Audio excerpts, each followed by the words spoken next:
రంజాన్ కారణంగా Hamas Israel మధ్య తొలిదశ కాల్పుల విరమణ ఒప్పందాన్ని పొడిగించాలని నిర్ణయించారు. శనివారంతో తొలిదశ కాల్పుల విరమణ ఒప్పందం ముగిసినా రంజాన్ మాసం ప్రారంభం కావడంతో కాల్పుల విరమణను కొనసాగించేందుకు ఇజ్రాయెల్ అంగీకరించింది. అమెరికా చేసిన ప్రతిపాదనకు తాము మద్దతిస్తున్నట్లు నెతన్యాహు కార్యాలయం తెలిపింది.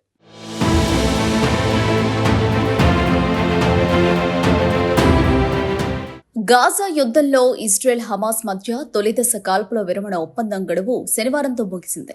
అయితే ముస్లింల పవిత్ర మాసమైన రంజాన్ సందర్భంగా గాజాలో కొనసాగుతున్న తొలిదశ కాల్పుల విరమణను పొడిగించాలనే ప్రతిపాదనకు ఇజ్రాయెల్ అంగీకరించింది. అమెరికా చేసిన ఈ ప్రతిపాదనకు తాము మద్దతిస్తున్నట్లు ఇజ్రాయెల్ ప్రధానమంత్రి కార్యాలయం ప్రకటన విడుదల చేసింది. ఈజిప్టు, ఖతార్ దేశాల మధ్యవర్తిత్వంతో ఇజ్రాయెల్ హమాస్ మధ్య కుదిరిన తొలిదశ కాల్పుల విరమణ ఒప్పందం శనివారం నాటికి ముగిసిన రంజాన్ మాసం ప్రారంభం కావడంతో తొలిదశ ఒప్పందాన్ని కొనసాగించాలని అమెరికా ప్రత్యేక రాయబారి స్టీవ్ విట్కో ప్రతిపాదించారు. ఈ ప్రతిపాదనకు ఇజ్రాయెల్ తాజాగా అంగీకరించింది. ఈ ఒప్పందం ప్రకారం హమాస్ తమ చెరలో ఉన్న బందీల మృతదేహాలను రెడ్ క్రాస్ కు అప్పగించనున్నట్లు తెలుస్తోంది. దీనికి బదులుగా ఇజ్రాయెల్ తమ జైళ్లలో ఉన్న అనేక పాలస్తీనా ఖైదీలకు స్వేచ్ఛ కల్పించనున్నట్లు అధికార వర్గాలు తెలిపాయి.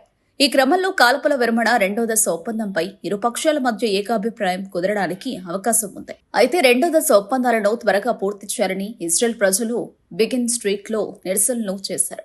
ఈ నిరసనలో ఎక్కువ శాతం హమాస్ చెరలో ఉన్న బందీల కుటుంబ సభ్యులు పాల్గొన్నారు.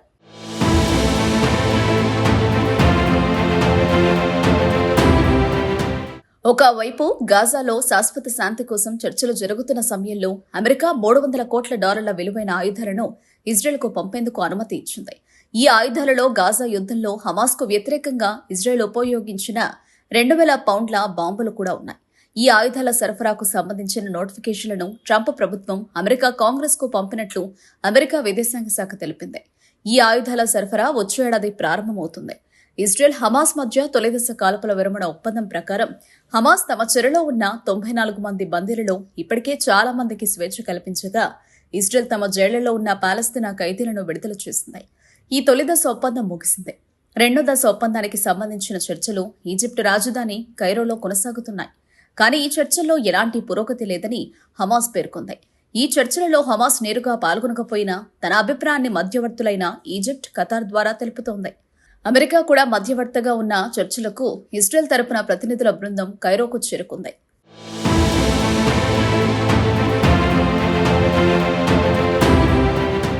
అయితే తొలిదశ కాల్పుల విరమణలో భాగంగా బందీలను విడుదల చేసే సమయంలో హమాస్ అవమానకరంగా వ్యవహరించిందంటూ ఇజ్రాయెల్ ఆరోపణలు చేసింది.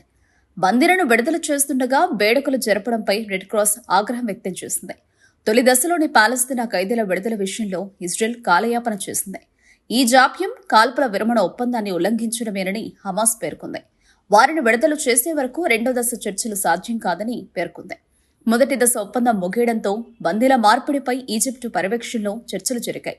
ఖైదీలను విడుదల చేసేందుకు ఇజ్రాయెల్, మృతదేహాలను అప్పగించేందుకు హమాస్ అంగీకరించాయి. అయితే రెండో దశ చర్చలు ఆగిపోతాయనుకుంటే రంజాన్ కారణంగా ఇప్పుడు తొలిదశ ఒప్పందాన్ని మరిన్ని రోజులు కొనసాగించాలని నిర్ణయించారు.